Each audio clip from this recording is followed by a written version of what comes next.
welcome to the Soap Dish, where we dish about the soaps.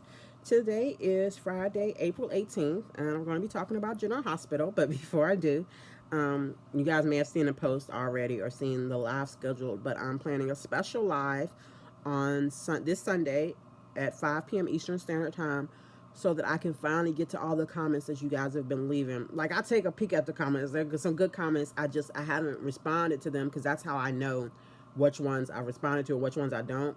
My previous formula was like every comment, love every comment, respond to every comment.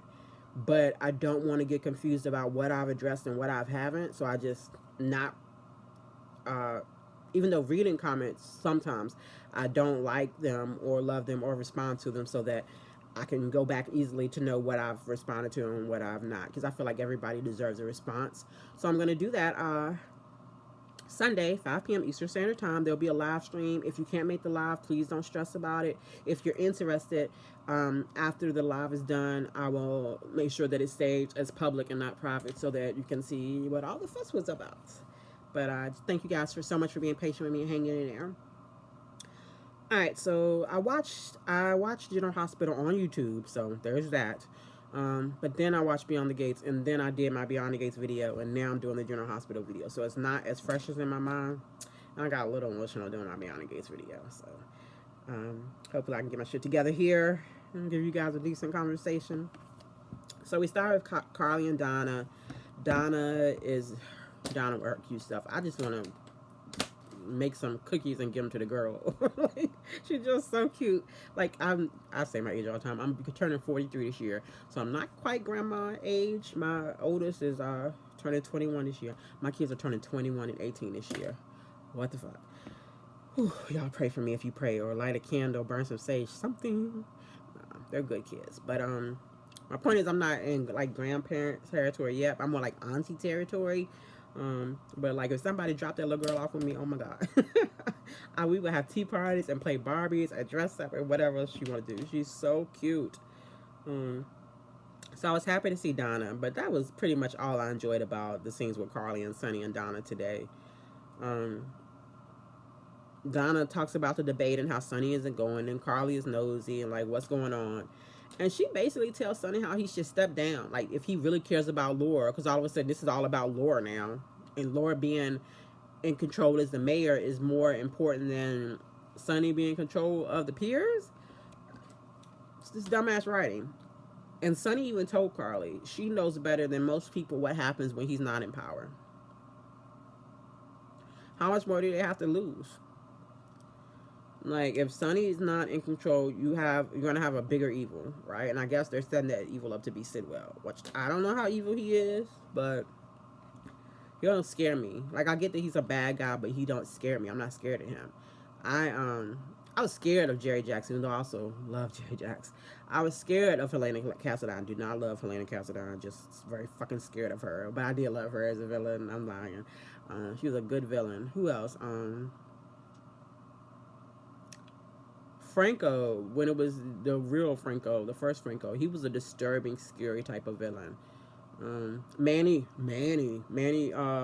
was a scary villain. Alcazar for a bit was a scary villain. Like I'm old school GH, so like I'm used to more actually scary villains. I don't know. I'm more scared of Leslie on Beyond the Gates than I am of Sidwell on General Hospital. But yeah, so they have a conversation, and like everything Carly says doesn't make sense. And I hate that they're making Laura Wright say these lines that are so like not true to her character here lately. Yeah, the only notes I took of that was like, Carly, you know better. Maybe there's something else there on my list, but I don't think so. We have Emma and Anna. Emma's getting ready for community service. Then we see Emma after her community service. Joss is quite bitchy to Emma. She reminded me of younger Joss, like the dynamic between them two. I'm wondering if Eden watched old scenes of how young Joss used to be to young Emma, because I couldn't stand Joss back then, and I loved Emma. This Emma, I am trying, but I don't know. Joss was just like a little bitchy and like a little too snarky for my taste for no reason with Emma. It makes her seem insecure. And I think she is insecure when it comes to Emma, because Emma is in line to get that internship that Joss has to have for the WSB. I think she feels inferior. Whether she understands it or not, that's like a subconscious thing, but I didn't like the scenes, but as I'm talking it out, maybe that does make sense in a sense. I still didn't like it. Um, then we see the dude with the briefcase, and I didn't know it was the professor at first. I just saw a man with a briefcase because I was watching it on YouTube, so you know how the angles all are. Then later, as Joss kept watching him, I saw that it was the professor, and he had a briefcase. He walked into the lab, came out empty-handed, and Joss followed him. Text Vaughn that she ran into their friend. I'm like, yeah, lead that trail. That's probably how you do it. Why is his name even in her phone is Vaughn? Like, why are we using real names? I don't know. I'm so confused with the what. Yep. All right. So, Felicia was talking to Anna. She's worried about Mac and whether he might lose his job and all this shit with Mayor of Laura losing the mayorship now and that piece of land that I can't pronounce, SP or something. It was really hard to pay attention. Not just because I was watching on YouTube, just because I don't care. And I'm so tired of this story. Like, I feel like we just got finished with the Crip story, and now this is the annoying story. Deception. Oh, so the ladies of Deception are there. They're happy about their product now that they got the Zincite. Everything is doing well. Then we have Jordan at Windermere trying to figure out exactly what Sidwell wants her to do, and he's like, you know these people, you have these relationships, let's capitalize on them. She was like, yeah, Laura and I were friends, but you can't pay me enough to engage with Drew. Congressman Kane. I don't remember how that ended. I think Lucy just came in and broke up the conversation. Lucy was acting mad jealous. I'm like, why, girl? First of all, well, I'm not scared. That was disrespectful. Well, what I was gonna say, which I might as well say now at this point, I was gonna say, Lucy, if you in competition with Jordan, you're gonna lose that competition because Jordan is stunningly beautiful. No shade to Lucy, but I don't know. Lucy's just so annoying that I feel like she would have to be like far prettier and smarter and all the over Jordan to be the more preferable choice. But I like Lucy in the role of Lucy plays. I like her being a messy character. I actually liked Lucy when she was with Doc, aka Kevin, back in the day. I even like Lucy with Scott. I did not like Lucy with Martin. That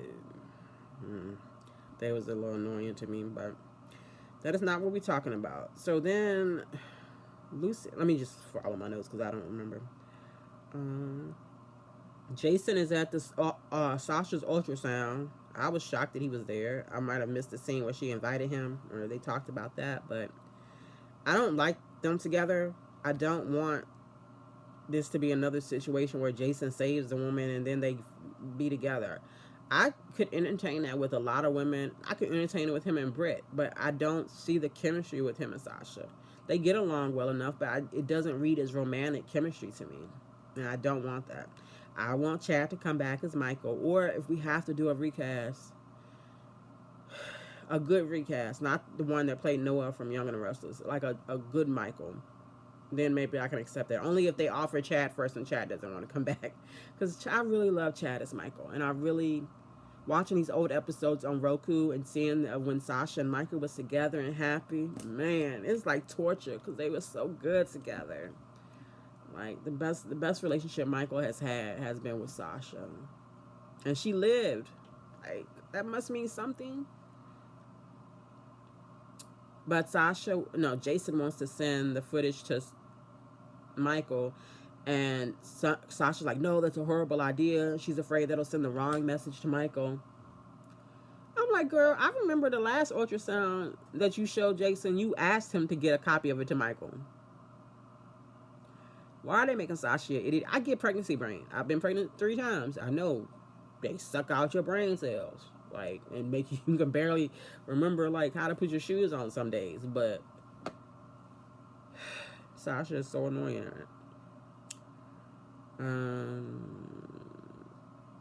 So then we have Olivia and Sasha.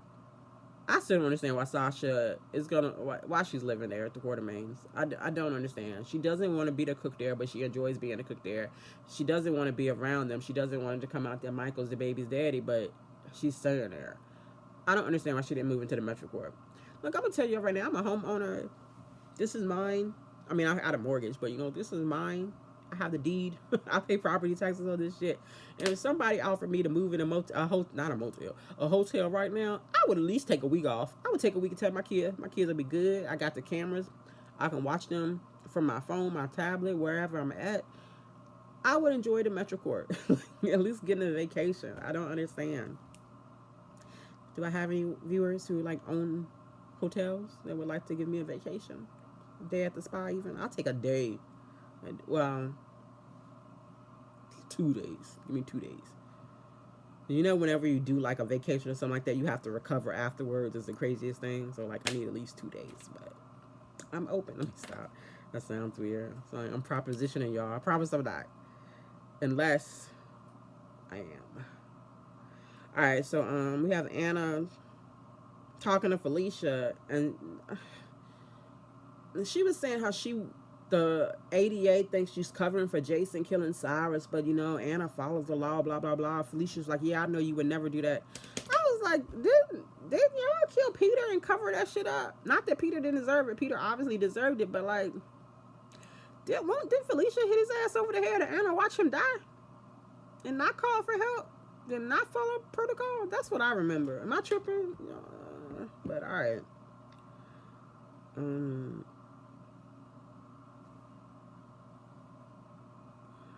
Alright, so the next thing I have, I'm sorry, my notes are all over the place. Jason coming into the deception office where Brooklyn and Maxie are, and tells them about Natalia being Sidwell's ex-wife. And that really pisses them off. And I understand because she didn't tell them about it, which does look bad. But I don't know. The reaction was just weird. A little weird to me. I understand why they was upset. It was just something about it that felt like, I don't know. I feel like it would have made more sense for them to worry that Sidwell was blackmailing Natalia, which he kind of was. I don't know. But then we have Sonny and Carly. Oh, Sonny finally tells Carly about his heart condition at the end of the conversation. And he was like, yeah, only a few people know. And she's like, oh, what few people? Then he put out the laundry list of everybody who knew. Jordan goes to Isaiah. He's at the new hospital place where Monica's sent her. Warns her. She tells him about the job with Sidwell. He warns her that she thinks she's playing Sidwell, but Sidwell is likely playing her. And that would have been another good time to bring up TJ for me. Where is TJ? Like, and you could fix it. They could fix the whole TJ's absence. And maybe this happened and I didn't see it because I'm watching on YouTube and I missed it. You guys, please let me know. Comment below. Let me know and I will address it Sunday. But maybe, like, all that she could have said was that she could keep herself safe and that TJ wouldn't be in danger this time because he was working. He had a fellowship or stewardship, whatever you call it. Like, he was working at a different hospital somewhere else, or he was out of town or out of the country even.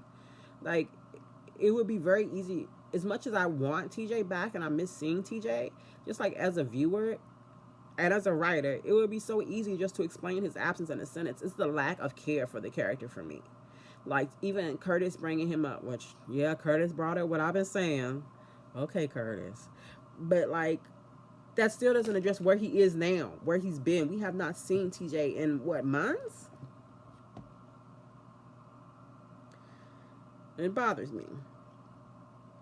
And that's what I was afraid of. Like, as much as I like it when General Hospital adds more diverse characters, which diverse, because it's not that diverse, but when they add in the sprinkle of melanin here and there, I know it's only going to be so many. And the more they come on, then other characters get cut back.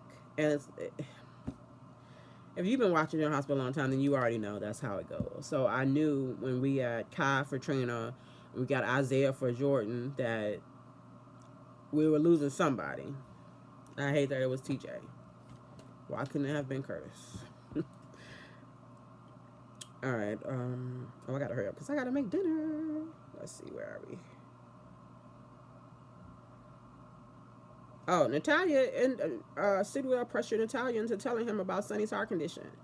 Like, and he didn't even have to work that hard. He basically made it seem like he would protect her from Sonny because he was gonna want revenge or force her out of deception, and that like work on her relationship with Marco. She caved really easily to tell him. And the last time I heard, Natalia was like, "Sonny, I would rather die." Because I remember I said it in my video. I was like, "Girl, if it's your life or Sonny's secret, you should tell Sonny's secret." But like, it wasn't even her life. He didn't have no gun to her neck. He didn't have no dagger. Where's the dagger with Alexis's fingerprints?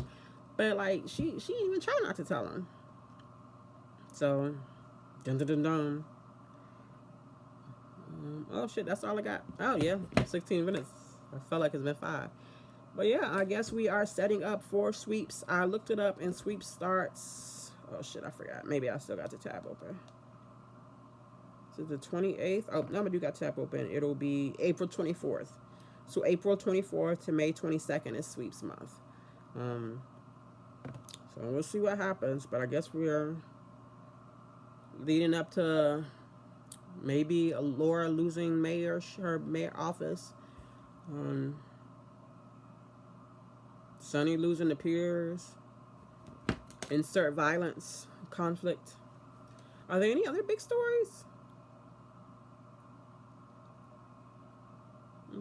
If we brought Michael back to come claim his baby and his child. I guess the Drew stuff. Yeah, I would like to see that come to a head. I want Portia to do whatever she's planning on doing with the medical records.